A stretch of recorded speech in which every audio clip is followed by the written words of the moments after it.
Hello and welcome back to the Nasty Metal production channel here at YouTube. Welcome to episode number 2 of the Nasty Metal podcast.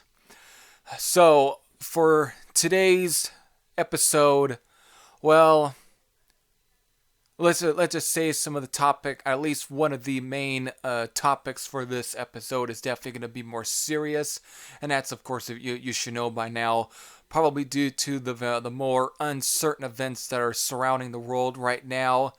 But before I even get into that sort of, that serious topic there, for sure, which is definitely going to probably take up most of this episode, I definitely want to kind of get into what's coming up here on the channel for the next couple of weeks here. So without further ado, let's definitely get in. March 23rd, which of course will be tomorrow or right now.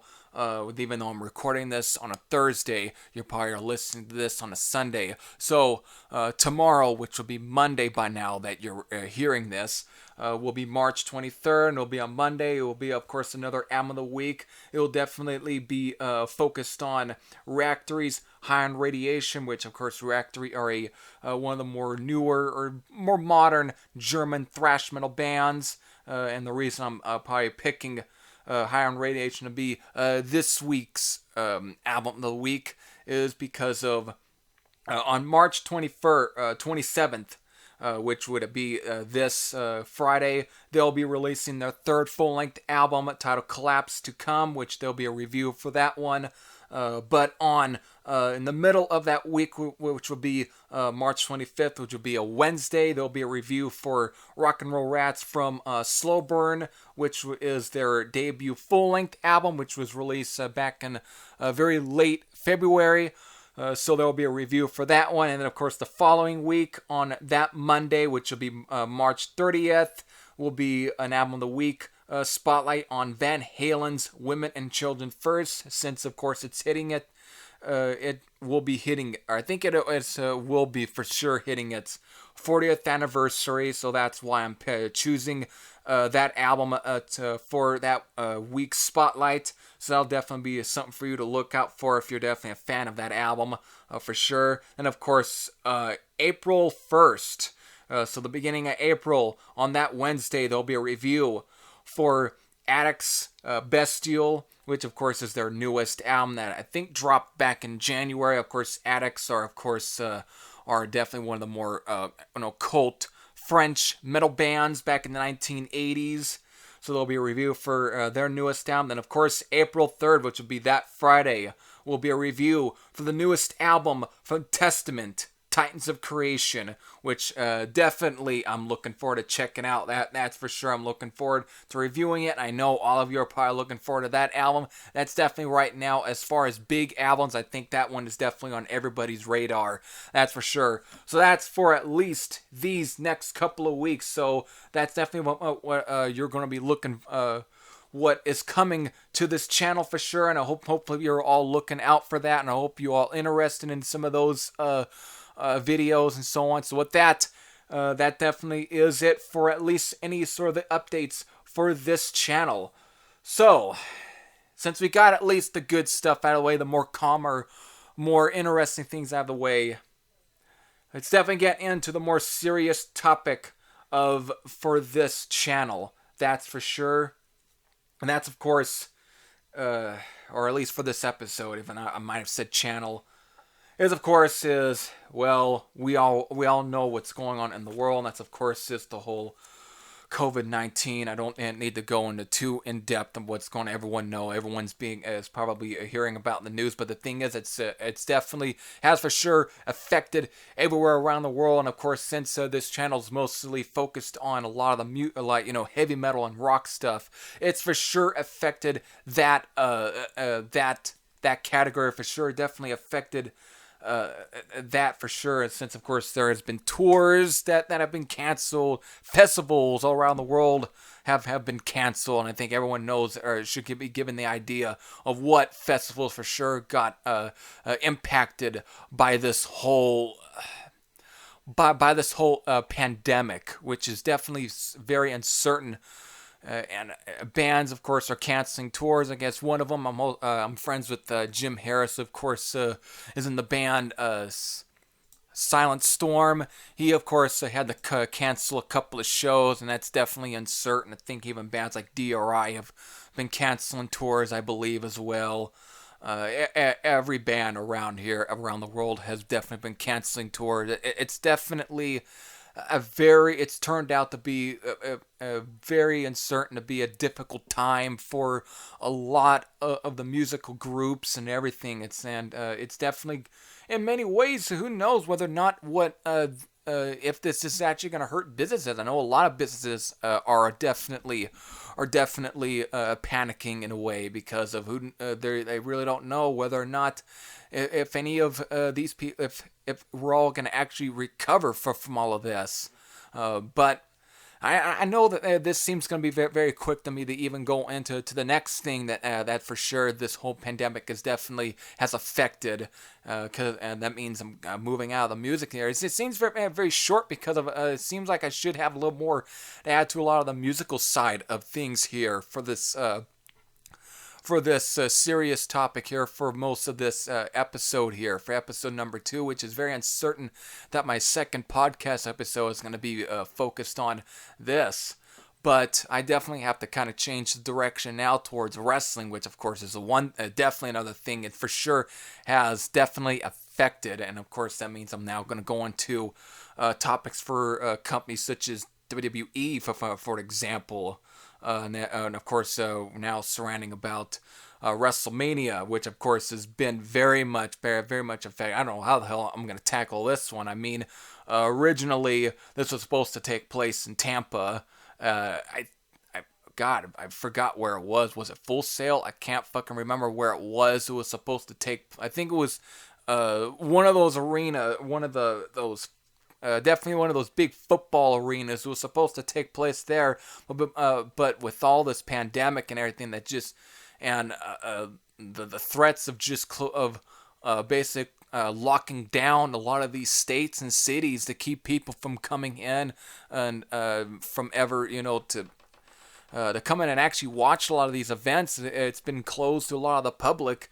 They had to definitely switch WrestleMania to their performance center in Orlando, which is the facility arena that they own, even though it's their training facility. But there is a little small arena built in within the place, and it's where they've been since last week. Or 2 weeks ago, they've used the place to actually to air episodes such as for NXT and of course SmackDown and everything, and SmackDown being the first show with inside the performance center that is without a crowd, that was empty, and that's what they were going to be end up doing for WrestleMania. And originally before that, it was just being all rumored. There was this whole, of course, when it comes to the world of wrestling, there's a lot of rumors, and I mean, I don't have to always state guys like Dave Meltzer and stuff who definitely are ones for spreading a lot of rumors, but it for sure was just getting the rumors were just running rampant, even from how the Brodies and the workers who had to build the stage and everything, to put everything together for the event, were getting pretty frustrated. But then, of course, after on that Sunday, after that Friday, it was officially announced that they were then moving WrestleMania to air from the Performance Center, and so and it would be, of course, be aired to a empty arena, or at least an empty audience. So, and everyone were it definitely was it was kind of sad in some ways, but it's unfortunate, but it is what it is. I know of course, one of the other rumors was that many people a lot of the officials trying to get Vince McMahon to just postpone the fucking event to June 7th. At least that would be 2 months. So, of course, the idea that maybe by 2 months all this would hopefully would blow over. But he's very adamant on just airing it for the Performance Center. That's until, of course, until a couple of days ago, or several days ago, it was then finally, and it was then being rumored, or now is somewhat now being officially announced that there now are not gonna be airing WrestleMania from the Performance Center, and now instead for 2 nights from Saturday to Sunday. Which of course is due to new signing an I think right now maybe ex-football player Rob Gronkowski, who is of course is signed now with the WWE, and of course due to the fact that he is friends with one of the wrestlers there, which is Mojo Rawley. Anyways, he is picked to host it, and he was the one that seemed to have let the cat out of the bag at the fact that they're going to be airing WrestleMania 36 for 2 nights from Saturday to Sunday, and apparently it's going to, instead of being at the Performance Center to no audience, it's now going to be filmed from various different locations, meaning various different empty arenas. Oh, Jesus Christ. Really? I don't know if this is just another bluff to try and get, just to see if he can irritate the fuck out a lot of the officials and the mayors and the governors and maybe the CDC on just irritating the fuck out of him so they can force him to just postpone it to June 7th, which would just be a much better idea to just postpone it to fucking June 7th. Why?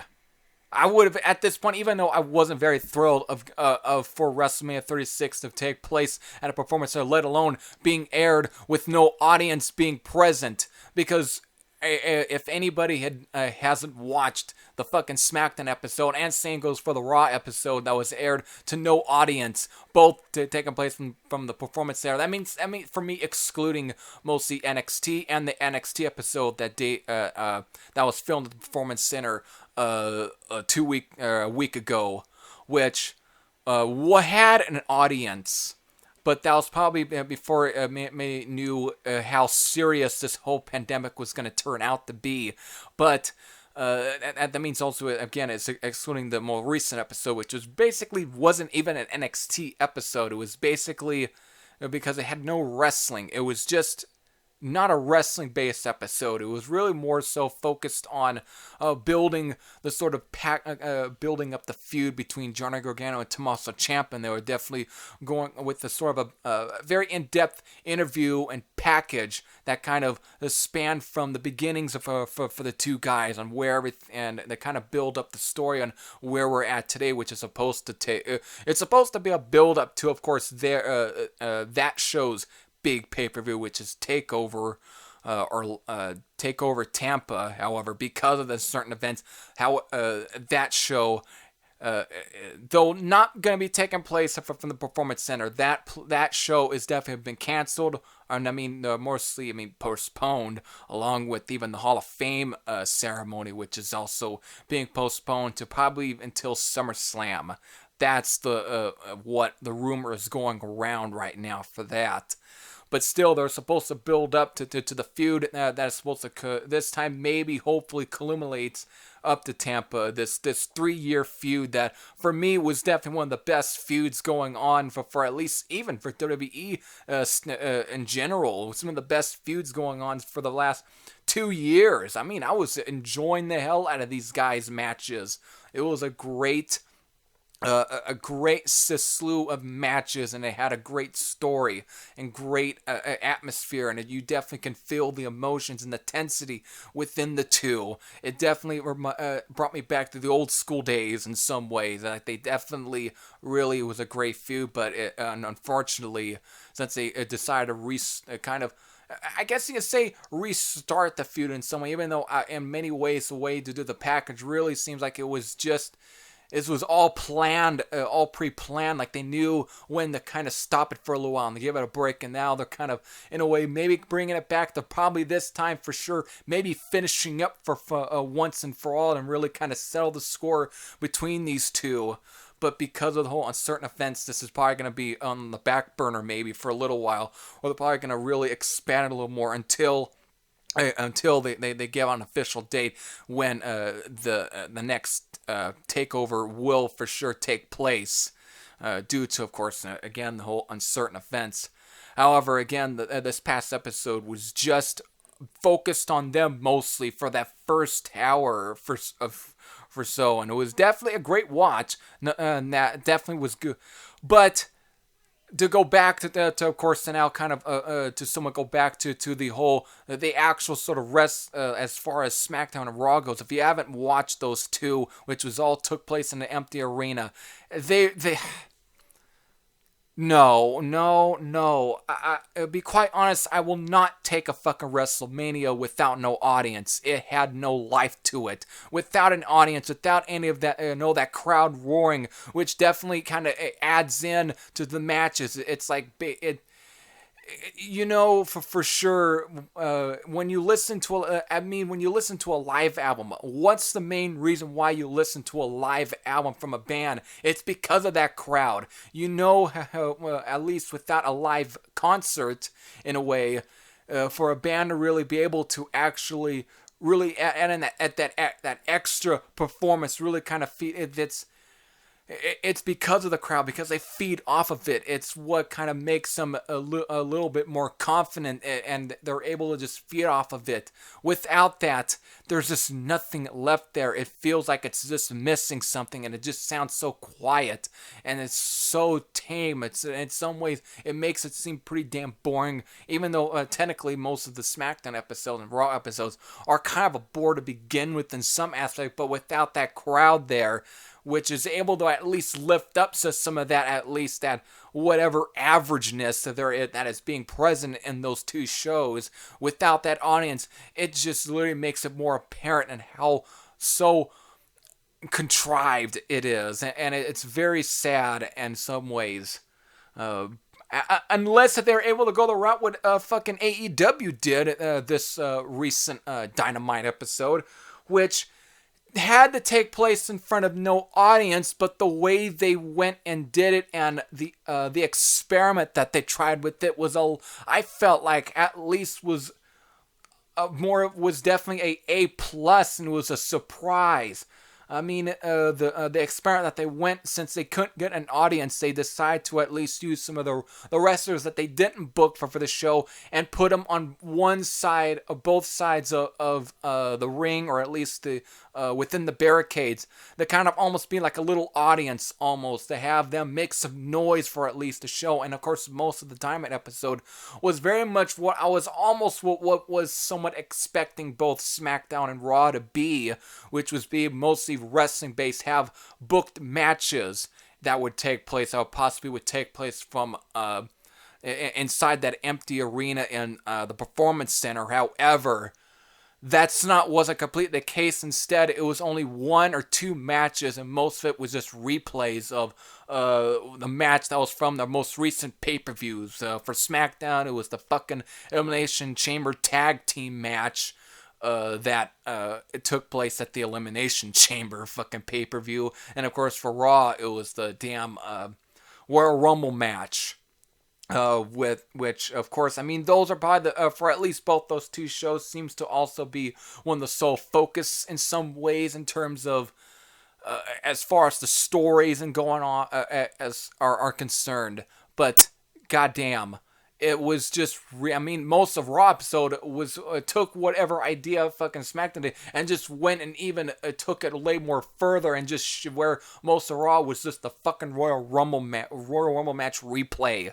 And it's just what I mean. If you hadn't seen the match and didn't get to see the pay-per-view, I could see that as probably being maybe some sort of interest to the viewer who's tuning in. But for the most part, for those who have already had seen the match already on the network, or at least on pay-per-view, which way you went on and probably watching it, it was just what wasn't fucking interesting. There was only one match. It was only one match, and most of the Raw episode was also prior to that, up to that, was all trying to build up, or to kind of promote that this episode was going to be somewhat a little big, because Stone Cold Steve Austin was coming back, and it was going to be Austin 316 Day.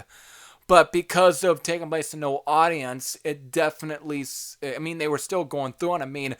I just could not imagine how Austin probably felt on showing up there to no audience, because of with, again, one of the main things for Austin to show up on a Raw is because of that huge pop that he gets. He's one of the last wrestlers in this industry that probably has made a huge impact, and who can get a huge fucking pop.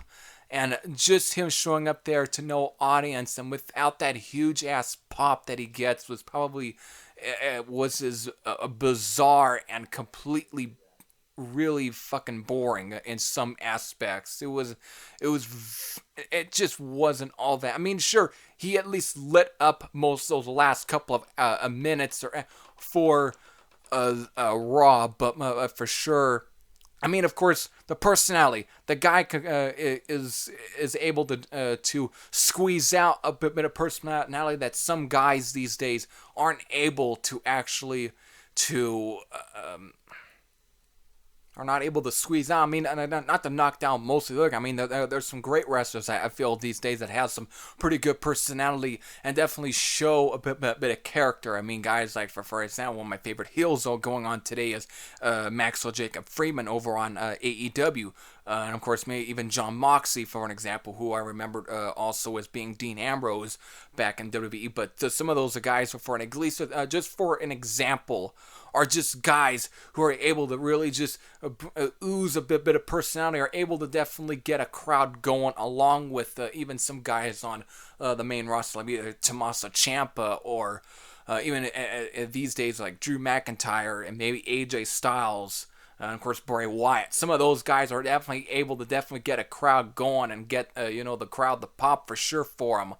But as far as real legendary and very veteran just status and performance, Austin alone is able to probably is enough to get anybody as glued to the screen as possible. And even though it may be the same shtick, but it's who he is. And it was definitely a very cool, and it made for some cool stuff. I like the fact that he finally went and stunned Byron Saxton, who I think is probably one of the most boring, one of the most droning commentator I've heard in a long fucking time. The guy is like literally watching, listening to paint dry, and it's just not very good. Again, and again, if walls can talk, it would sound fucking boring. That's the way I can describe Byron Saxton. The guy is just not very good at all. He's not very good at all. And so for me, it was definitely great to see finally Stone Cold Steve Austin and give him the fucking stunner on a damn episode.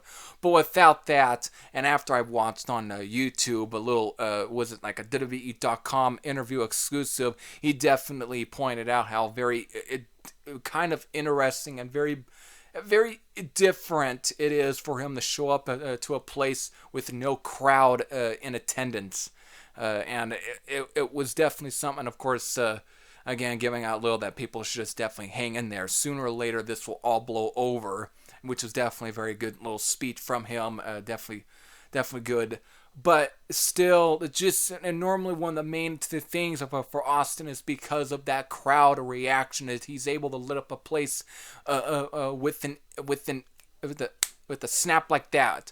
He's able to fucking literally just get a crowd rolling. But without that, it's just nothing there. So how the hell are some of these guys supposed to actually do anything interesting for the viewer who's watching at home? Because again, that was one of the experience. However, what AEW did this past weekend, they get some of the guy, I guess a couple of wrestlers, or 10 wrestlers at least, let's say maybe 10 or 8 wrestlers, to be on one side of the barricade, on one side of the ring, and then the other side of the ring, on those barricade, that side of the barricade, that side of the arena would have some wrestlers there, and they were able to at least give some noise with all the pyros and the feel and everything. It actually, for a show that was aired with no audience in attendance, it actually it actually flowed pretty smoothly. It actually was fucking watchable. I was very surprised at how they were able to pull off a show with no audience. And I'm not just doing this to kind of give AEW the swipe up because they're the new kid on the block. You know what I mean? Not to kind of give them and because of they're able to kind of, it's just maybe do things that WWE does different. Even though there's sometimes they may do things that are kind of the same. But in this case, they did do something that definitely seemed different that WWE, for some reason, didn't have the smarts to do, and that's actually to get some wrestlers in at least the seats there or any of those sides of the arena that actually make some noise for at least the show, to kind of give the matches a little bit of that extra oomph.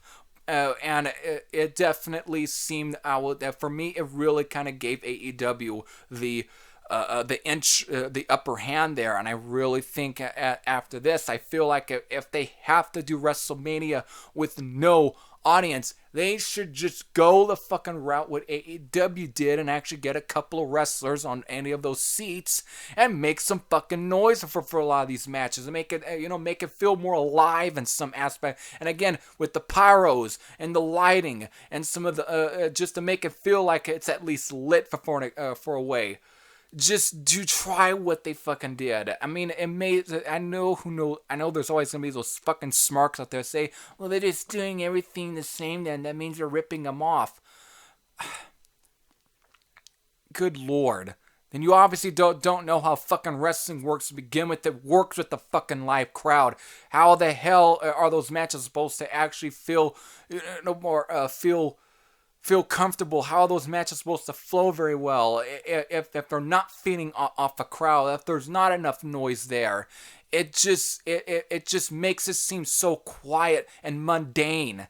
But with that crowd there, it lights up, and it's able to kind of just really lift it up a little more higher, and it's just and that's something that will just be missing. But if they go the route that what AEW did on this Dynamite episode, I think it will for sure somewhat work. Maybe I will actually would think it would work. And of course, recently, let me kind of go to my phone here, since of course then for at this point.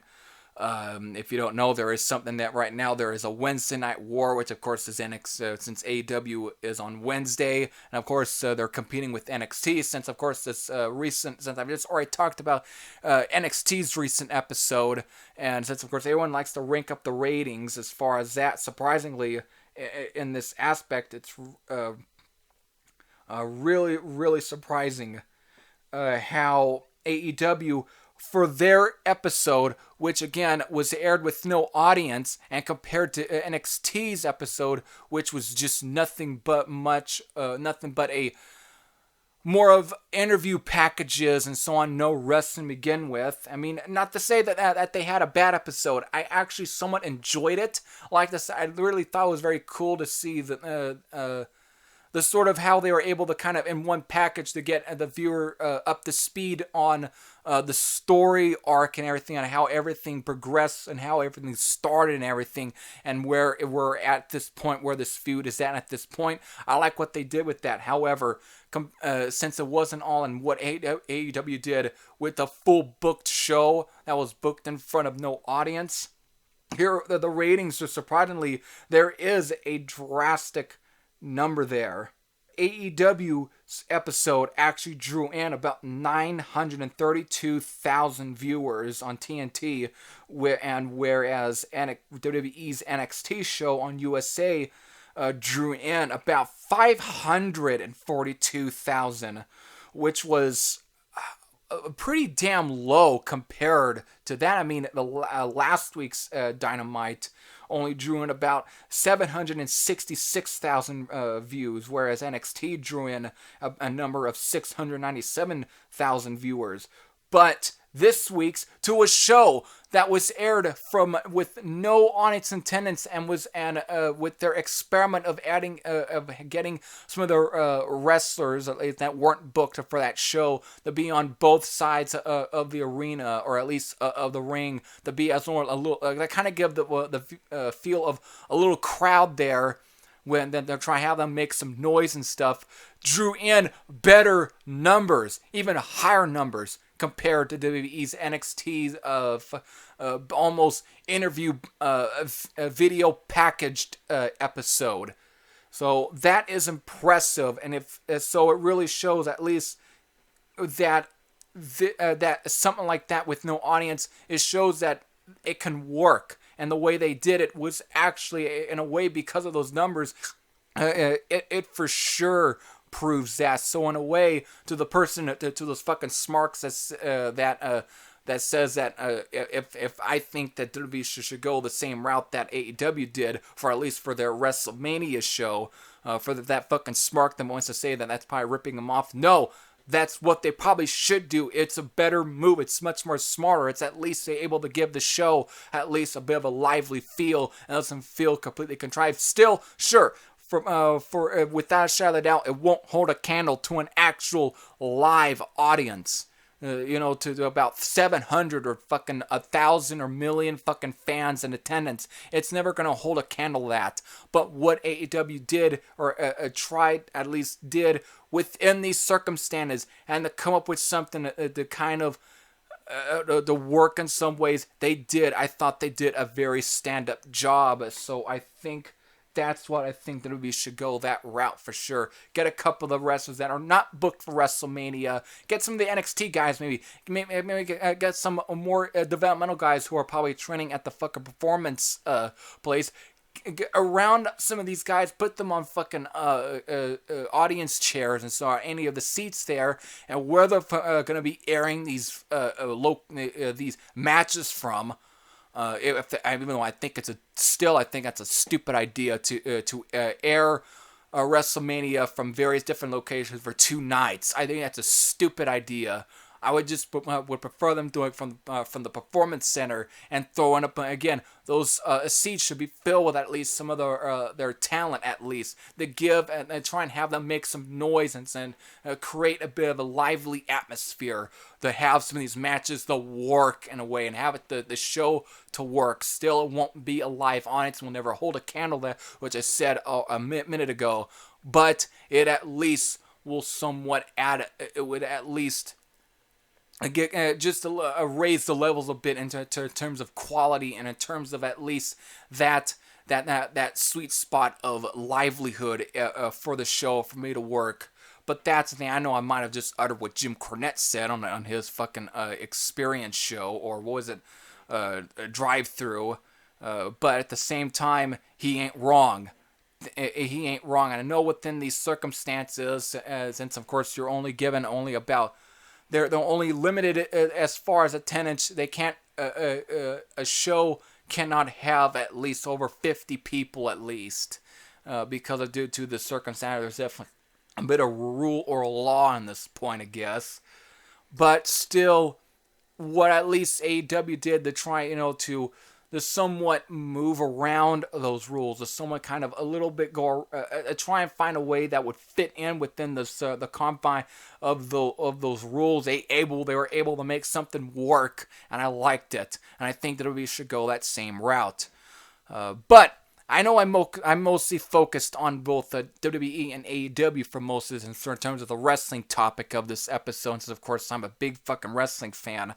However, they are not the only shows that are companies that are affected by the whole pandemic. I mean, other wrestling shows, for example, like the NWA, since of course they are running the NWA Power Show on YouTube, they're now affected by it, and of course they have postponed a lot of their episodes, and even as far as tapings, and are pushed to at least June or July. They pushed it to those months.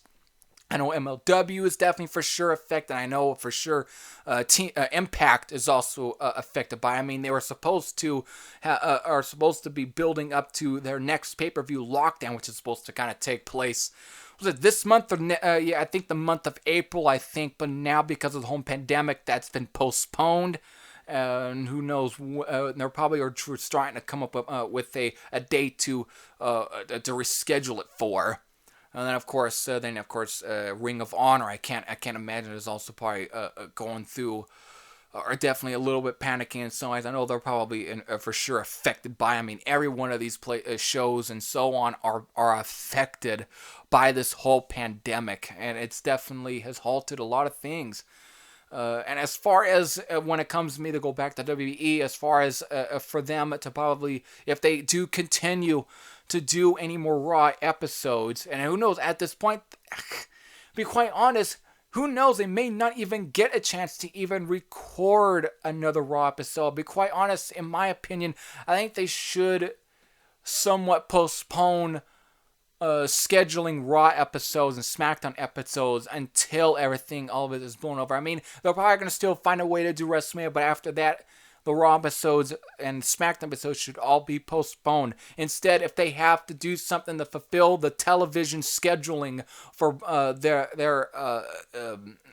respective channels that they are signed with. I mean, for Raw, they're signed with USA. Same goes for NXT. Those two shows are obligated to USA, and of course SmackDown is right now obligated to Fox. I think what they should do for Raw episodes, just air old classic Raw episodes at least to fulfill those time hours for that your show is booked for. Just fucking re-air classic episodes at least.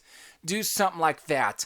I mean, they've got a full archive of Raw episodes that they can air. I know a lot of fans would probably would prefer them to air Raw episodes from the Attitude Era to maybe, and of course right now they are on their network.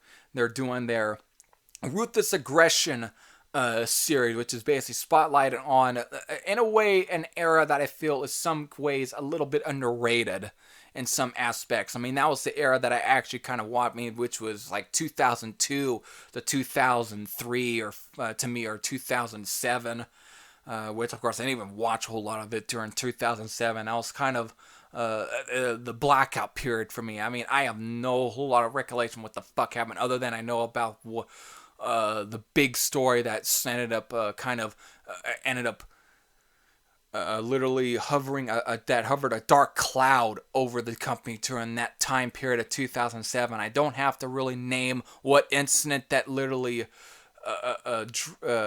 hovered that dark cloud over the company during that time. I don't have to. There's already going to be a Dark Side of the Ring episode that's going to be all dedicated to that one story, which of course is the Chris Benoit story, and I don't have to tell you who Chris Benoit was if you knew him from of course at least times of him in WCW to of course the 2000s and the WWE. I don't have to tell you, and you probably at this point all heard on that day that it happened, were covered in those news stories. That definitely took up most of the news time during that time, and of course it always brought back up steroid use maybe in the WWE again for that time period, and as far as even unprotected chair shots or whatnot. Still, that's all what I remembered of WWE during that time, or besides the fucking the death of Vince McMahon's story, which due thanks to the fucking Chris Benoit story, killed that story within instant before he even really took off the ground. It killed it.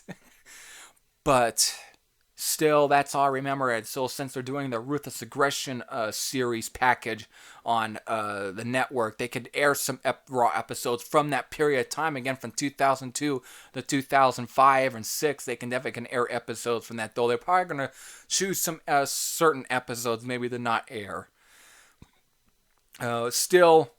Still, though, they might choose some episodes from that time frame.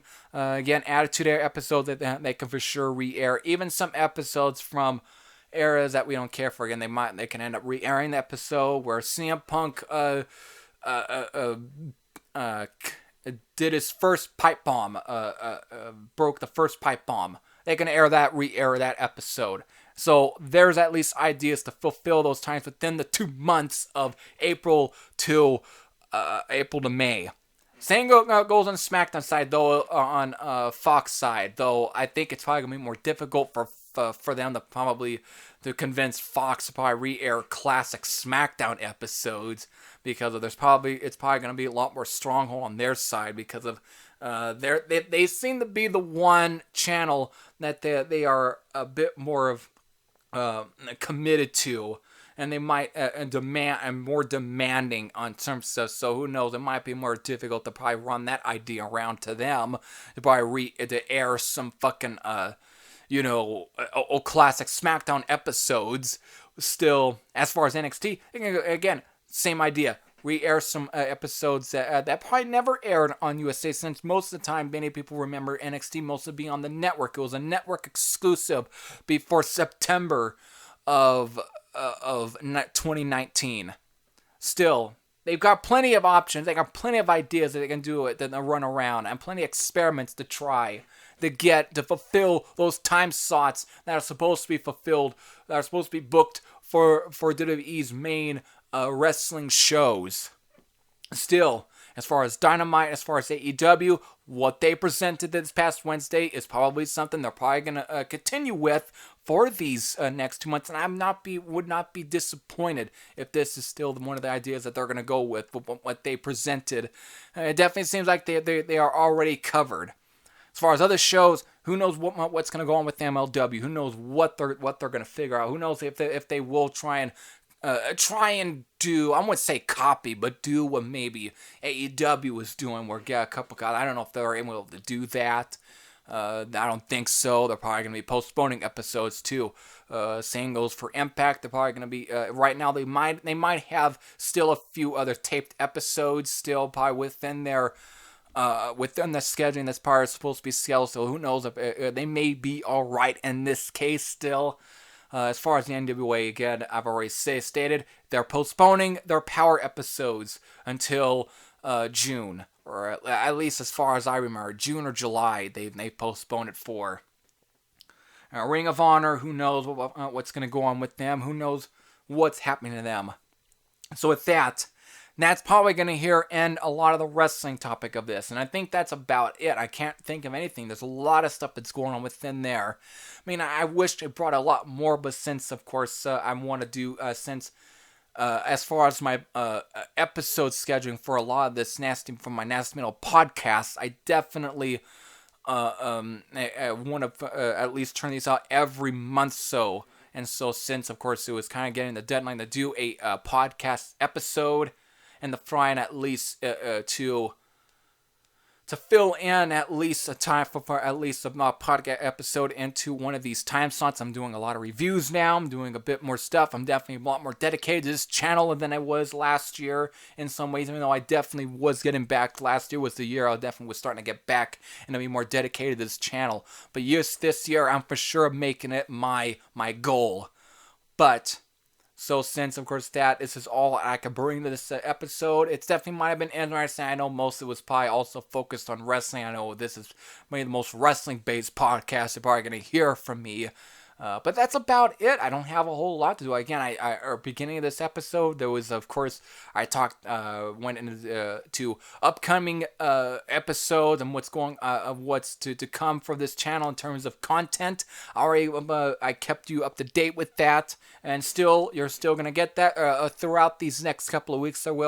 Maybe there might be. I will probably give out a little. We might even let this one out of the bag. I know everyone is probably wondering, where is my review for the new Ambush album, Infidel?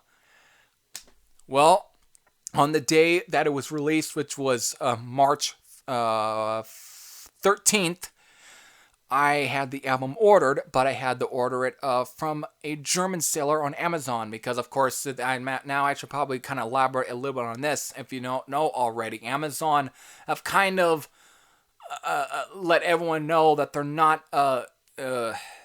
not accepting incoming stuff from labels. So that means as far as new releases, they're not going to get anything in.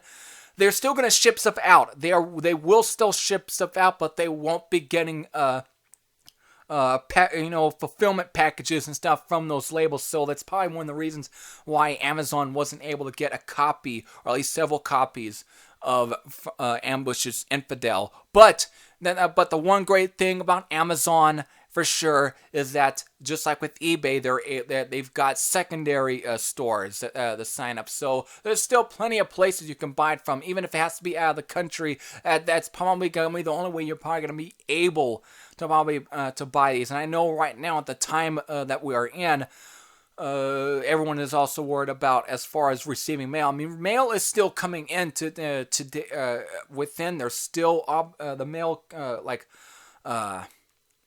again, the post offices are still they still got fulfillment to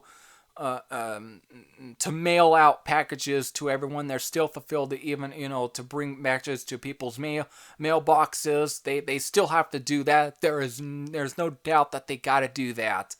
But in some aspects, they may. Still, as far as trying to mail off, apparently there are some offices, I guess, around there, as far as my guess, are kind of are a little bit not accepting. They're closing a certain office, I guess, in some ways. It's definitely a very difficult time for people to get stuff out to a lot of people. But again, they're still gonna be able to get stuff out to mail. I don't know. I might have just went into a little confusing area here in terms of how people receive packages during this fucking pandemic. But apparently, from what I'm hearing, it's not going to be as easy. It's not going to be as easy as it is. But they're still obligated to get packages to everyone. So Amazon will still ship stuff out, but they're not going to get anything. But for me, since I had at least the album order before any of this even got even more serious, even though it was already getting serious to begin with, I was able to get it, and it's pretty much on its way. Who knows? It's probably still being delayed, and it probably is delayed. Who knows? But sooner or later, when the album gets in, you're gonna eventually see it being reviewed on this channel. So with that, I just want to let everyone know on that one. So with that, I hope you enjoyed this one. If you didn't, definitely let me know in the comment section. If you did, let me know in the comment section below. So with that, this was the second episode of the Nasty Metal Podcast. With that, I hope you enjoyed. That's everything Thrash of Sam Al. And everyone, definitely take care. Just hang in there. Just fucking hang in there. So take care, everyone. I'll see you all again here real soon here on this channel. There's more content. Even during this pandemic, I'm still going to be able to upload content to keep everyone at least entertained during these difficult times. So take care, everyone.